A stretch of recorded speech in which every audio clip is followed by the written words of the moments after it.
এই ভিডিওতে দেখবো হচ্ছে আমরা হচ্ছে অ্যাডজাস্টমেন্ট, হ্যাঁ অ্যাড অ্যাডজাস্টমেন্ট। ধরেন হচ্ছে আপনি আপনার ব্রাঞ্চের জন্য আপনার মাল্টিপল ব্রাঞ্চ থাকতে পারে, আমি মেইন ব্রাঞ্চের জন্য দেখতে চাইতেছি, সো এই মেইন ব্রাঞ্চে দিলাম।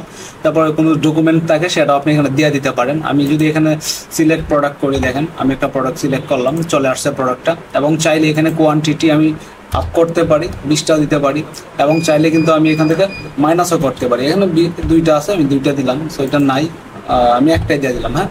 অ্যান্ড দেন এটা যদি আমি হচ্ছে বাড়াইছি, বাড়ানোর জন্য কি করব, আমি এডিশন করব।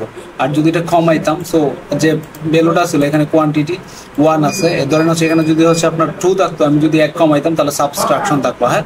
অ্যান্ড আমি যখন কোনো নোট দিতে চাই, কেন কমাইছি কেন বাড়াইছি সেটা চাইলে এখানে দিয়ে দিতে পারি। অ্যাড সাবমিট করব এবং আমরা অ্যাডজাস্টমেন্ট লিস্টটা হচ্ছে এখান থেকে দেখতে পারবো, হ্যাঁ। এই দেখতেছেন রেফারেন্স কোন ডেটে করছি এবং হচ্ছে কোন প্রোডাক্টটার জন্য করছি, কোন ব্রাঞ্চের জন্য করছি, এবং চাইলে এডিট ডিলিট দুইটাই করতে পারবো এখান থেকে। আমি যদি ক্লিক করি, এই যে এডিট করতে পারবো আবার, এবং চাইলে আবার ডিলিটও করতে পারবো। এখন দেখেন এখানে হচ্ছে আবার স্টক কাউন্টটা আপনি দেখতে পারবেন ওই প্রোডাক্টের।